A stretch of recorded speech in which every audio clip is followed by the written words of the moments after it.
Olá, pessoal, sejam todos bem-vindos. Eu sou Ivan Barbosa, sou sócio-gestor do Ártica. Nós temos um fundo de ações aqui chamado Ártica Long Term. E o tema que nós vamos abordar hoje é, de certa forma, uma continuação do que eu escrevi nas últimas duas cartas. Não é nosso tema preferido, mas pela situação do país eu tenho dado um foco atípico nas questões políticas e macroeconômicas. Na penúltima carta, eu havia escrito sobre o sistema de governo do Brasil, né, que o presidente é forçado a criar coalizões e, por isso, tudo acaba meio que convergindo para o centro. Né? Depois a gente escreveu sobre a posição que o país está, independente de quem está pilotando o barco. Né? O Brasil tem uma oportunidade de crescimento interessante para os próximos anos, que eu não sei se vai ser desperdiçado ou não, mas com certeza seria melhor do que está numa situação ruim, né? E hoje nós vamos analisar a questão que deu um alvoroço grande aí ao longo do último mês, ao longo de novembro, que é a questão da PEC de transição e o tema de responsabilidade fiscal. Tem bastante base teórica aqui que eu trouxe, que eu acho importante a gente ir olhando junto, passo a passo, e depois eu vou dar aqui que a gente está enxergando como visão geral desse mercado, tá? Mas só enquadrando o impacto dessa PEC, né, em novembro a Bolsa ela caiu 2% se você olhar o Ibov, só que tem um detalhe aí, a Vale, que é 18% da carteira do índice, subiu quase 30%, né, por questões de commodity lá. Se você tira a Vale dessa análise, o Ibov ex-Vale caiu 9%. E o grande motivo por trás dessa queda é o receio do mercado, do governo novo ter uma agenda fiscalmente irresponsável. A ideia original da PEC é excetuar do teto de gastos quase 200 bilhões de reais, e no começo a intenção deles era excetuar para sempre, que isso nunca fosse contado dentro desse teto de gastos. E depois acabou sendo um pouco diluído, eu vou comentar mais para frente. Mas o primeiro passo aqui é entender a estrutura do teto de gastos. Foi uma regra criada em 2016, ela entrou em vigor em 2017, e a ideia dela é que os gastos do governo ficassem travados no orçamento de 2016 mais inflação por 20 anos. Então, ficaria assim até 2037. O efeito desse negócio deveria ser que o gasto real fosse diminuindo lentamente, né? Porque você repassa a inflação, mas com o crescimento real do PIB, né, que o gasto representasse um pouco menos em percentual do PIB ao longo do tempo. Esse teto ele não foi respeitado muitos dos anos desde então. 2017, acredito que sim. 17 e 18 eu não olhei muito a fundo, mas parece que não teve grandes rompimentos.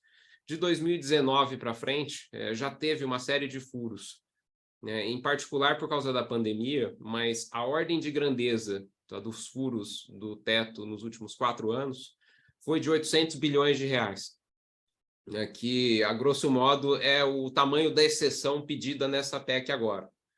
Desses 800, a maior parte foi relacionada à pandemia. Foram 625, não é o número exato, tá, mas mais ou menos 625 bilhões foram exceções para os auxílios emergenciais da pandemia, e o resto teve uma série de explicações lá. Então, oficialmente, o teto não foi rompido, mas foram aprovadas exceções de gastos do teto, que acaba dando na mesma.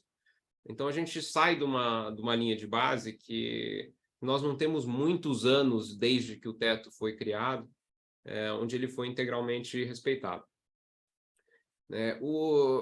Mas, enfim, que deu esse alvoroço de mercado agora, né? A ideia de excetuar 200 bilhões do teto, o grande problema da proposta é que ela pede essa carta branca para gastar 200 bilhões a mais, mas ela não descreve de onde que viriam os recursos extras para executar esses gastos. Só que, assim, na ausência de uma explicação de onde vêm os recursos, não existem tantas possibilidades. Em resumo, aqui existem 3 alternativas de onde que o governo conseguiria tirar dinheiro para arcar com esses gastos extras. A primeira é aumentar a arrecadação, a segunda é emissão de moeda nova, e a terceira é aumentar a dívida pública. Eu vou passar uma por uma aqui, quais são as questões com cada uma dessas alternativas.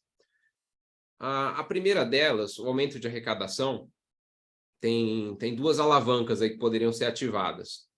A primeira alavanca é aumento de alíquota de imposto, né? Criarem-se impostos novos ou aumentar as alíquotas vigentes. O grande problema disso é que o Brasil hoje ele já tem uma carga tributária bastante elevada. Nós temos mais ou menos 34%, né, do PIB gasto em impostos.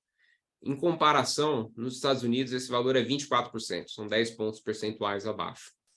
E não parece ser muito factível continuar aumentando a carga tributária, porque nos últimos 10 anos, esse 34 ficou oscilando entre 32 e 34.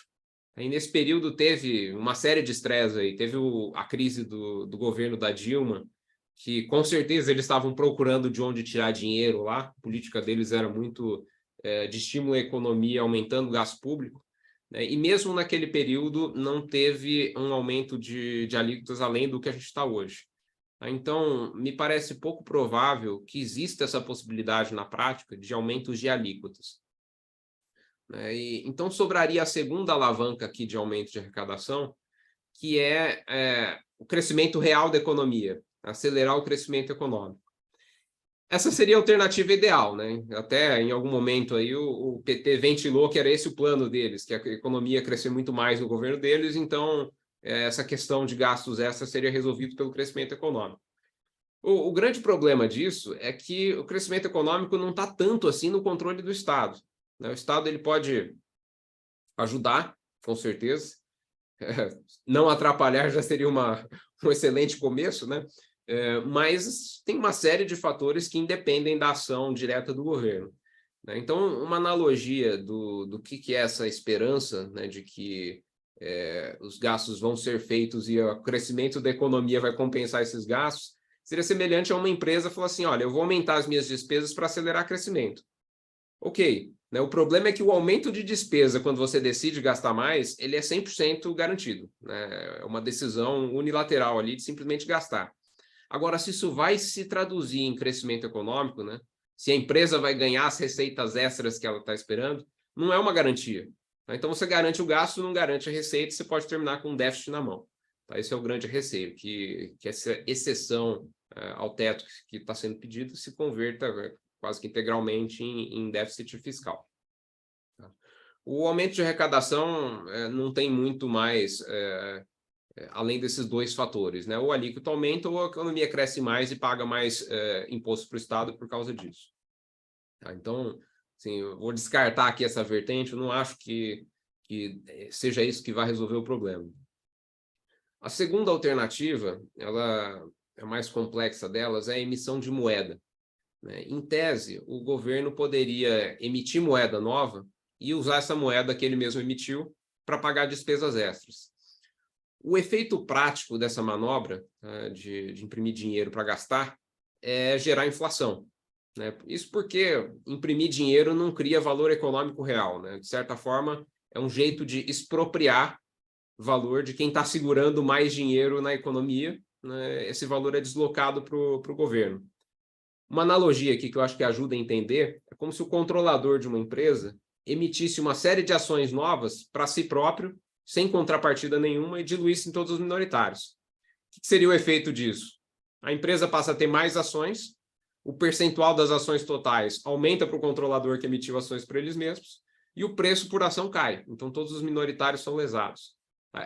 Essa analogia funciona bem no caso de impressão de moeda. O governo imprime dinheiro para ele mesmo, segura todo o dinheiro, o valor assim, unitário por unidade de moeda cai. Né? Então, quem perde dinheiro, quem estava segurando moeda, quem ganha dinheiro é o governo, que toda a moeda extra foi para ele mesmo.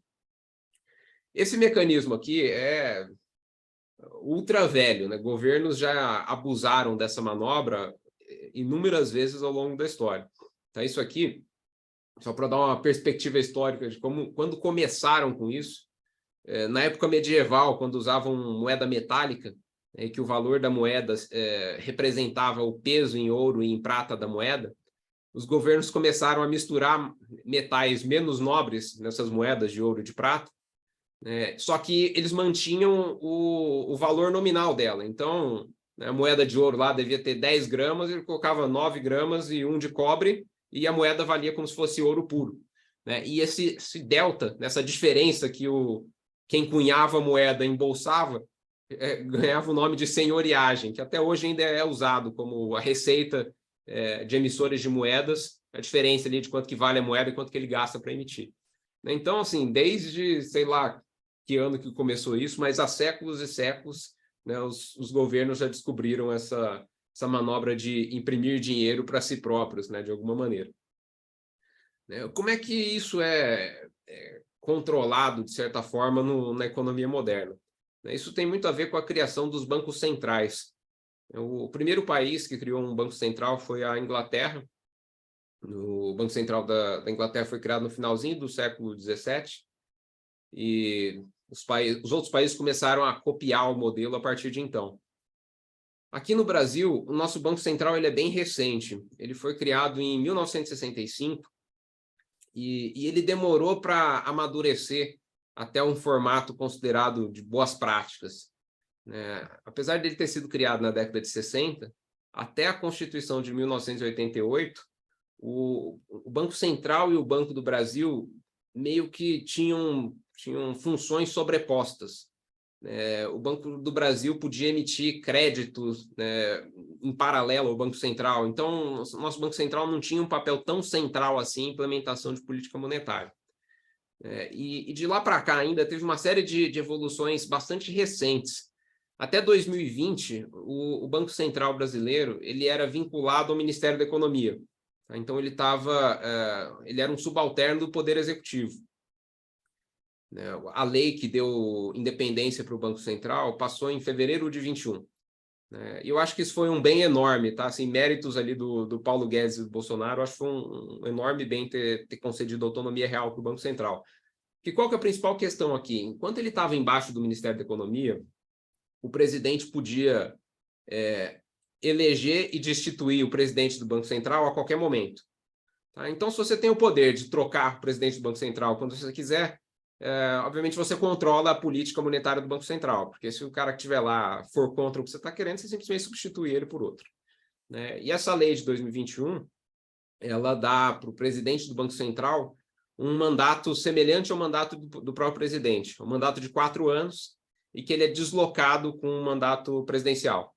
Tá? Então, o Roberto Campos Neto, que está lá, ele vai ficar nessa posição até o final de 2024. E ele tem autonomia para perseguir as metas do Banco Central. Tá? Ele não está sujeito ao Poder Executivo. Isso foi uma evolução bastante recente e tem um valor grande.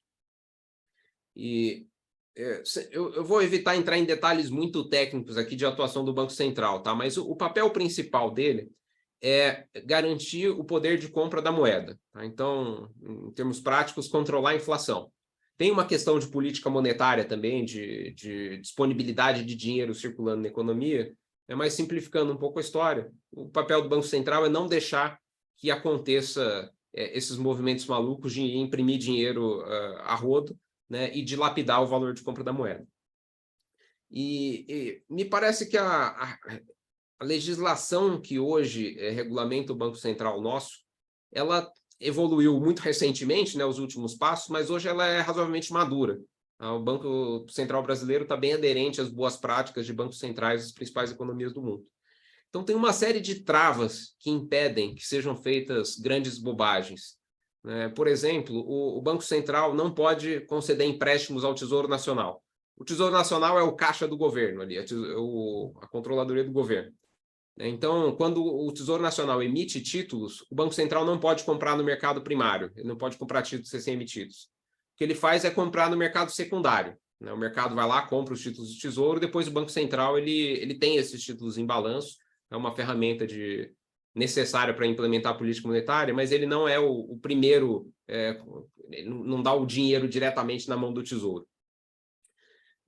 O Tesouro tem uma dívida com o Banco Central, já tinha quando a Constituição que fez essa proibição aqui foi feita, e a regra da evolução dessa dívida é que o Tesouro vai refinanciando essa dívida com o Banco Central com um valor ajustado à inflação. Tá? Uma regra até meio estranha, né? Mas o Tesouro vai eternamente rolando dívida com o Banco Central, mas não pode pegar dívidas novas. Então tem essa primeira trava. Uma segunda trava é que quando o Banco Central compra títulos do Tesouro no mercado secundário, ele compra nas mesmas taxas de mercado. São feitos uns leilões que oferecem esses títulos para os agentes de mercado. E o Banco Central não participa desses leilões para que o preço não seja influenciado pelo quanto que ele está querendo comprar, né? Mas ele compra um determinado volume lá nas mesmas taxas. Então, o mercado determina a taxa, o Banco Central adere a essa taxa. Tá? Isso evita que sejam feitos subsídios de alguma forma entre o Banco Central e o Tesouro. Sempre no sentido do Banco Central subsidiando o Tesouro, né? E teve uma outra evolução recente. Essa aqui é uma tecnicalidade, mas pelo peso dela é grande. O Banco Central tem no balanço uma componente importante de moedas estrangeiras, né, reservas internacionais. E as reservas internacionais, quando o câmbio varia, né, varia bastante o valor disso em reais. Então, o Banco Central tem lucros ou prejuízos de variação cambial dessas reservas. E até 2020, semestralmente, o Banco Central repassava lucros ou prejuízos para o Tesouro. Só que esse repasse era feito assim: se deu lucro, manda o dinheiro para o Tesouro. Se deu prejuízo, o Tesouro dá títulos de dívida na mão do Banco Central, nunca voltava dinheiro. Então, assim, poxa, na prática, isso era um jeito ali de ir aumentando indiretamente o financiamento do Banco Central para o Tesouro. E a partir de 2021, esse pedaço do resultado do Banco Central, ele não é mais repassado para o Tesouro.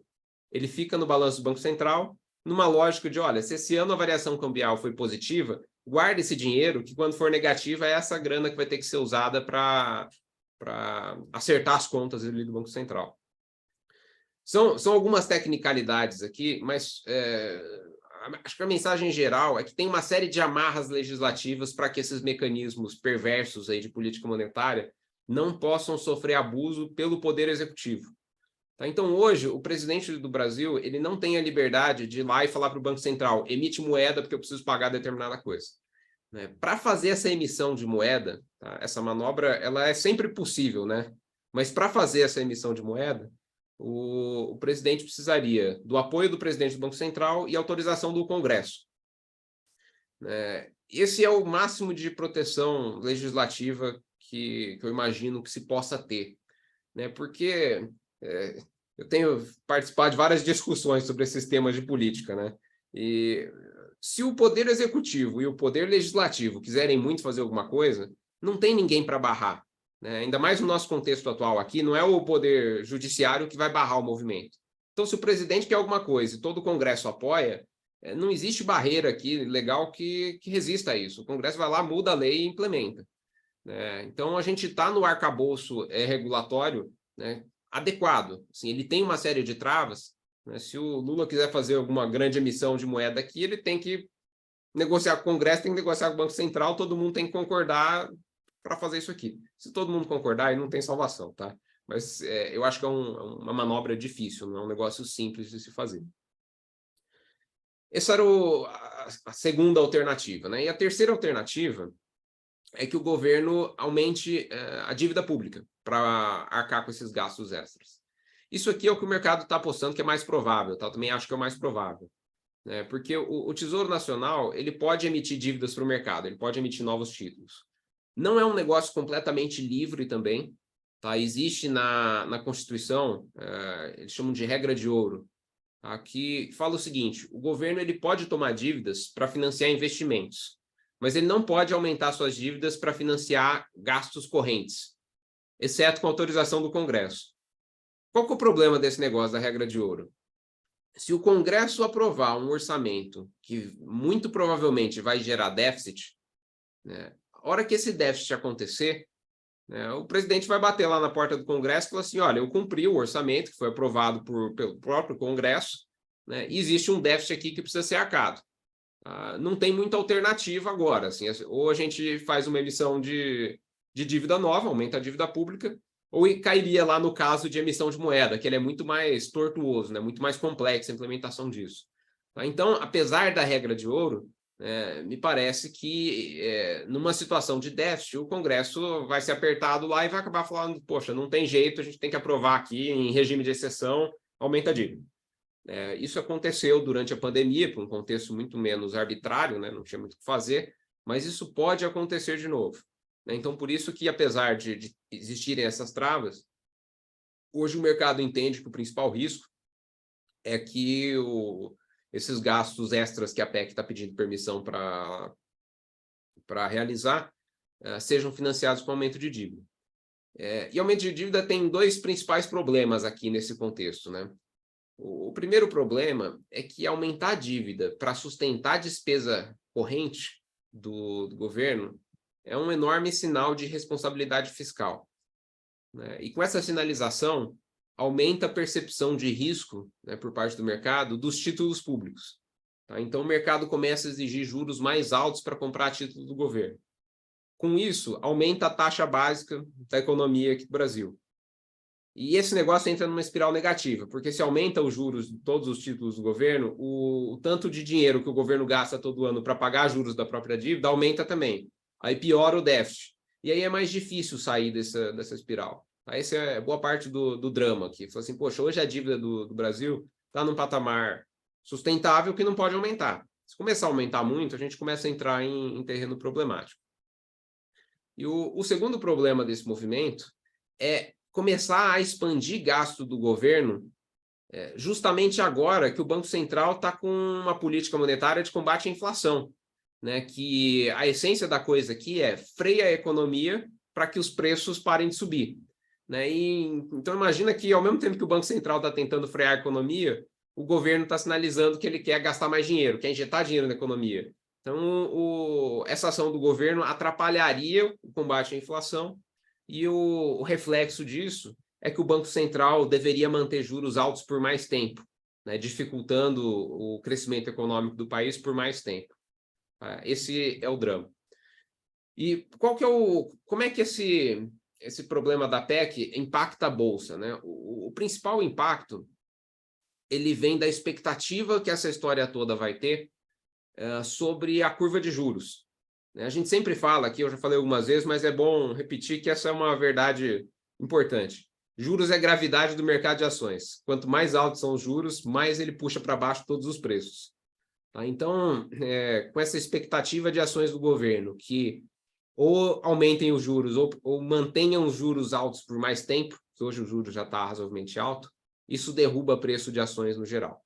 Tá? Então, essa é a anatomia da história aqui, de por que caiu tanto em novembro e que o pessoal está preocupado.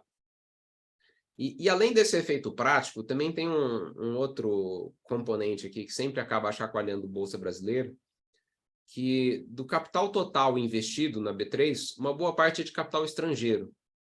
E qual que é o cenário típico aqui? Geralmente tem um gestor de um fundo internacional que investe em mercados emergentes, uma carteira pequena, né, um pedaço pequeno da carteira dele, e o Brasil está lá no meio de mercados emergentes. Então, via de regra, o Brasil tem alguns pontos percentuais dentro da carteira de um fundo internacional desse. Tá? Um país pouco representativo.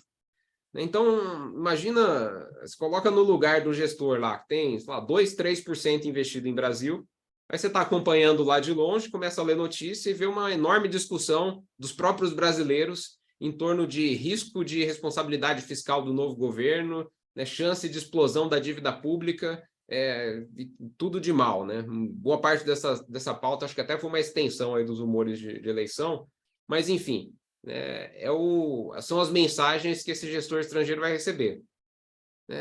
Para ele nem compensa ficar entrando no mérito de entender com a profundidade que a gente fica estudando aqui todo esse drama político brasileiro. Né? Ele vê a confusão e fala assim, poxa, eu tenho aqui 3% da carteira, ou eu vou sair, ou vai de 3% para 1% até a poeira baixar. Né? Para ele não faz tanto sentido ficar gastando tempo entendendo em muito detalhe essa questão. Nem julgo mal isso. Assim, se a gente estivesse investindo num país muito menor que o Brasil, né, que a gente não fosse nosso principal foco, tivesse lá 3% da carteira, eu faria exatamente a mesma coisa. Eu falo, pô, tá confusão lá, igual agora lá aqui no Peru, o presidente tentou dissolver o Congresso, foi preso. Poxa, se a gente tivesse investimento lá, eu ia falar, poxa, em vez de ficar tentando entender toda a questão política lá, tira dinheiro um tempo aí, depois volta. Né? E isso derruba bastante a Bolsa, porque, grosso modo, metade da Bolsa brasileira vem de investidores estrangeiros. Né? Isso aqui a gente até conseguiu validar essa hipótese. Tem sempre as conversas de bastidor de Faria Lima, né? De quem está comprando, quem está vendendo. Tá? Em muitos casos, o pessoal falava assim, olha, quem está vendendo é um fundo estrangeiro que não tem nada a ver com a empresa em si. Ele está diminuindo a exposição geral ao Brasil, então ele está vendendo a carteira inteira dele. É um movimento muito mais macro da geografia do que de uma ou outra empresa por si. Então, daí que vem um pouco a queda também. E agora indo um pouco para a nossa visão aqui de por que eu acho que o mercado pode estar exagerando um pouco, né, o quanto que os preços sofreram por causa desse problema da PEC. Então, o primeiro ponto é o que eu comentei no começo, que a nossa linha de base não é de um respeito absoluto ao teto de gastos. Desde que ele foi criado, nós tivemos mais anos com o teto desrespeitado do que anos com ele mantido. Teve 2017, 2018 lá, que eu nem tenho certeza completa que foi mantido perfeitamente. De 19 para frente, já não foi. Muito justificado a questão da pandemia e tal, mas o impacto nas contas públicas é o mesmo, né? O dinheiro foi gasto. Então, a gente vem de uma normalidade aí de estouro de teto. Então, assim, se alguns estouros fizessem a economia brasileira afundar completamente e tal, já tinha afundado. Então, não acho que isso é uma possibilidade apocalíptica. E o segundo ponto que eu acho que é mais importante é que a PEC não passou ainda. A PEC foi inicialmente proposta, né, proposta informalmente, não tinha sido colocado no Senado, mas o PT estava tentando emplacar os 200 bi para sempre. Disso já evoluiu para 200 bi só nos 4 anos do governo do Lula. Essa foi a PEC que entrou lá na proposta do Senado. E hoje à tarde já saiu uma notícia que a Comissão de Constituição e Justiça lá do Senado aprovou 168 bilhões pelos próximos 2 anos. Ou seja, de 200 já caiu para 170, de 4 anos já caiu para 2, então o problema diminuiu 60%. E ainda não está aprovado, ainda tem que passar pela Câmara. E já saiu uma notícia também que o Lira falou que se mexer lá no orçamento secreto, a PEC pode ficar complicada. Sem ficar entrando em detalhes das disputas políticas aqui, tema polêmico tramita devagar. Tá? Em raras ocasiões o Congresso brasileiro é rápido. A intenção do PT é passar essa proposta até o final da semana que vem. Sempre é possível, mas não é um negócio fácil, né? Especialmente com essas brigas de diminuir o valor, diminuir o período. Então, me parece que ou vai passar mais diluído, né? Já foi bastante diluído, mas a Câmara ainda está resmungando lá, então pode... Resmungando no bom sentido, tá? Acho que tem que resmungar mesmo. Por mim, nem tinha essa PEC aqui, mas estão oferecendo oposição à PEC, então ela pode diminuir desse patamar de 170 por 2 anos. E isso aqui tem uma chance razoável de atrasar, né? De entrar o período de recesso do Congresso e só voltar com os parlamentares novos, né, no ano que vem. Que, assim, ao que tudo indica, é um Congresso mais oposto às políticas do PT do que esse de agora. Boa parte da manobra política e de passar isso agora era para tentar passar com o Congresso atual. Então, me pareceu que todo esse impacto era quase que assumindo que a PEC era um negócio que ia acontecer, assim, que já estava carta marcada para acontecer. E veja bem, já caiu pela metade, pode diminuir um pouco. Então, já melhorou um tanto. Então, esse é um mitigante. Expectativas nossas aqui, gostaria muito que melhorasse muito, né? Que tinha gente falando que o Congresso estava, que a Câmara estava querendo liberar um ano só e um valor menor. Pô, seria o ideal, né? Valor bem menor, um ano só, né? Aí diminui o problema numa ordem de grandeza grande. E tem um outro mitigante aqui, que até foi tema de uma carta que nós escrevemos em fevereiro, que é a dificuldade de prever variáveis macro, né? Em especial a questão de curva de juros. Só para exemplificar aqui o quanto que o mercado erra, em dezembro de 2020, o sistema expectativas, que era aquele sistema do Banco Central que reúne as projeções das maiores instituições financeiras do país, com os melhores economistas, diziam que a taxa de juros, a taxa Selic, para 2022, seria de 4,5%. E estamos nós aqui com 13,75%. né? Então, há 2 anos atrás, o mercado errou grosseiramente o que seria os juros de agora. Tá? Então, assim, para nós aqui, por mais que a gente fique tentando prever curva de juros para cá e para lá, não é um negócio que dá para prever com uma confiabilidade razoável, né? A gente não sabe, não tem como saber para que lado que vai a curva de juros. A gente sabe que ela está mais alta do que costuma estar. O juros real está alto agora, né? O normal, assim, a grosso modo, só como referência, é 5% de juros real e 5% de inflação, né? Então tem um pouco de espaço aí para cair. E a gente sabe também que o juros atual ele vem dessa política do Banco Central de combate à inflação. Então, a partir do momento que esse negócio entra nos eixos, né, o Banco Central deveria ir diminuindo a taxa de juros. Não dá para saber se isso vai acontecer exatamente quando, tá? Se não fosse essa história da PEC, estavam dizendo que o Banco Central ia começar a diminuir as taxas no segundo trimestre do ano que vem. Teve reunião do Copom hoje, não foi aumentada a taxa, foi mantida. Então, o risco é ficar alto por mais tempo, me parece, né? Se não for feita nenhuma grande barbeiragem aí que force o Banco Central a aumentar mais ainda as taxas. Mas enfim, o ponto principal aqui é prever curva de juros. É muito difícil, ninguém consegue fazer isso com uma assertividade boa, né? A gente está mais para o lado de juros altos do que para os juros baixos. E esse negócio pode mudar muito rápido, né? Às vezes a gente está aqui tendo essa discussão super pesada de futuro tenebroso para o mercado por causa de juros altos e responsabilidade fiscal, e acontece alguma coisa que o Brasil pega um vento positivo, né? Na carta passada, do mês passado, eu descrevi alguns potenciais ventos positivos, não sei se vão emplacar, mas o Brasil poderia receber parte da demanda industrial que hoje está na Ásia nos próximos anos, né? Não é um movimento ultra rápido, mas existe a oportunidade aí. E esse problema poderia diminuir muito ou meio que se resolver por crescimento econômico mesmo, né? Então, assim, essa é um pouco da dificuldade de ficar dando muito peso para essas projeções macro, né? O nosso estilo aqui de investimento não é nem tomar decisões muito pesadas com base nessas inferências macro, que a gente acompanha porque, enfim, tem o dever de saber o que está acontecendo, né? Mas a gente olha muito mais o que a gente sabe com mais confiabilidade, né? Eu falo, foca nos fatos. O que a gente sabe que está acontecendo hoje?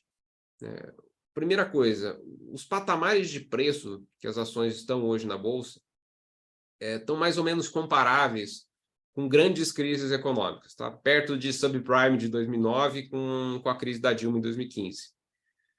Que são níveis de preço muito raros de se ver, né? Desde que o fundo começou aqui, a gente nem pegou 2019, né? O nosso fundo não existia, a gente já investia, mas por fora desse veículo.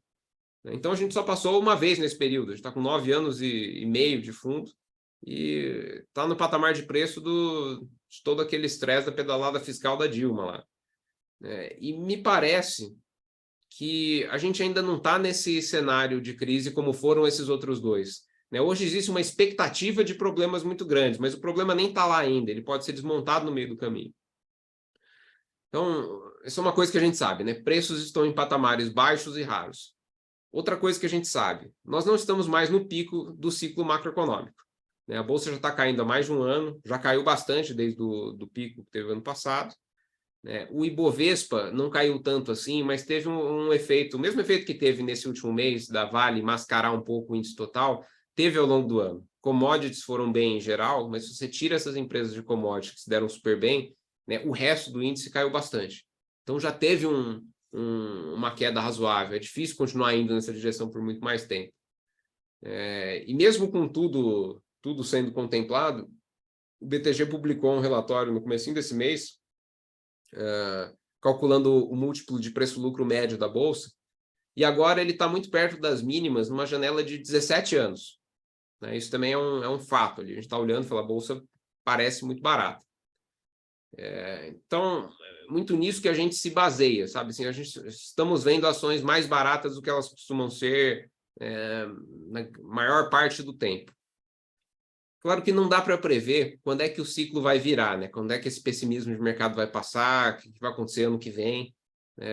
Então, o risco que fica de investir em bolsa agora é que a gente pode ter meses ou alguns anos ruins para frente. Mas uma vez que não dá para calcular isso, né? Não dá para você prever isso com confiabilidade, né? O que a gente pode fazer é aproveitar a oportunidade de comprar coisas muito baratas. Assim, no geral, as grandes oportunidades de compra acontecem sempre quando o ambiente macro está muito ruim. Porque eu falo que comprar empresa boa, com otimismo macroeconômico, quando não tem nada atrapalhando, você vai comprar caro. Assim, ninguém vai vender um negócio, obviamente, bom, num ambiente promissor, todo mundo otimista, barato. Então, comprar boas empresas num preço descontado é só quando tem estresse. Já vou engatar aqui para terminar a parte positiva da live. Eu falo que é raro a gente conseguir encaixar uma frase ilustre em temas de atualidade, né? Mas vou pegar aqui uma tradução livre de uma frase do Warren Buffett. Ele fala o seguinte, que aproximadamente a cada década, nuvens negras preenchem os céus econômicos e por um curto período de tempo chove ouro. E quando tempestades assim ocorrem, é imperativo correr para fora carregando banheiras, não colheres de chá. Então, a grande mensagem foi assim, quando tiver todo mundo pessimista, achando que o mundo vai acabar, né, é hora de comprar. A gente tem uma brincadeira interna aqui que a gente fala assim, se o mundo acabar, né, a posição da carteira de ações não importa, então é melhor comprar, porque na alternativa do mundo não acabar, a gente comprou muito barato e acaba se dando bem. Então, vou ficar por aqui. Agradeço muito a presença de vocês e até a próxima. Muito obrigado.